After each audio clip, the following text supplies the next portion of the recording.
यूं the headline की शुरुआत करते हैं एक बड़ी खबर के साथ। लोकसभा चुनाव का ऐलान मार्च के पहले हफ्ते में हो सकता है और चुनाव आयोग ने इसके लिए फाइनल होमवर्क शुरू कर दिया है। तारीखों के ऐलान से पहले कई मसलों पर मंथन जारी है।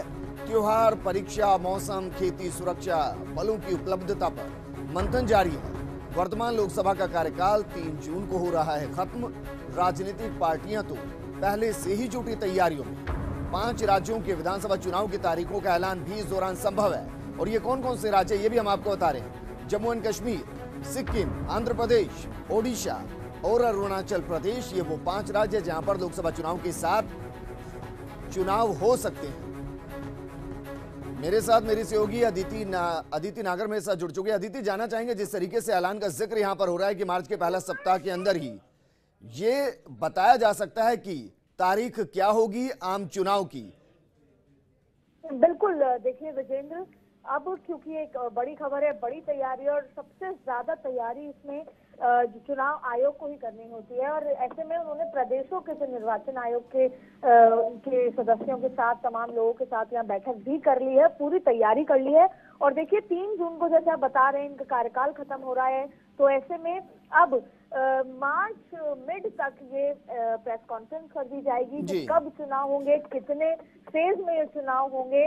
और ना सिर्फ लोकसभा चुनाव, क्योंकि पिछले साल नवंबर में जम्मू कश्मीर के जो है सरकार भंग कर दी गई थी, तो 6 महीने के बाद उसमें चुनाव कराने जरूरी थे। तो ऐसे में जम्मू कश्मीर के साथ साथ जो बाकी के 4 राज्य हैं, उड़ीसा, वो तमाम राज्यों में भी उनका भी तारीखों का ऐलान होगा। और इसके साथ साथ लोकसभा में 6 से 7 फेज में अगर चुनाव होने हैं, तमाम चीजों को यहाँ पर जल्द से जल्द मार्च तक बता दिया जाएगा और उसके बाद आचार संहिता लग जाएगी। तो ऐसे में चुनाव आयोग पूरी तैयारी में है। और आज दोपहर चुनाव आयोग ने इस बात को इंडिकेट किया था कि अगले 1-1.25 महीने के अंदर एक प्रेस कॉन्फ्रेंस की जाएगी। और चुनाव आयोग पूरी तरीके से इस तैयारी में जुट चुका है। सभी प्रदेशों के साथ भी उन्होंने बैठक कर ली गई है।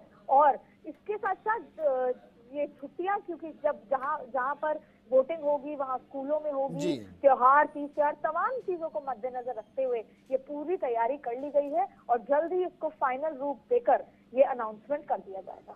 जी बिल्कुल अदिति, इस दौरान क्या ये माना जाए, क्योंकि मार्च और अप्रैल ये वो 2 महीने जब त्योहार होंगे, परीक्षाएं होंगी, खेती बाड़ी से जुड़े काम होंगे, तो अगर मार्च के अंदर इसकी घोषणा की जाती है तो माना जाए मई के अंदर चुनाव को संपन्न कराया जाएगा इस हिसाब से? बिल्कुल, देखिए अप्रैल मिड से लेकर मई मिड के बीच में ये चुनाव होंगे, क्योंकि इस समय स्कूलों की भी छुट्टियां हो जाती हैं। इस समय जो सरकारी कर्मचारी हैं उनसे भी तमाम चीजों का जो सहयोग है वो लिया जा सकता है, स्कूलों का जो परामर्श है वो लिया जा सकता है। और अक्सर पिछली बार भी अगर देखा जाए तो यही वो समय था जब तो मार्च में अगर प्रेस कॉन्फ्रेंस होगी तो मई के मिड तक ये जो पूरा प्रक्रिया है चुनाव की, इसको खत्म कर दिया जाएगा।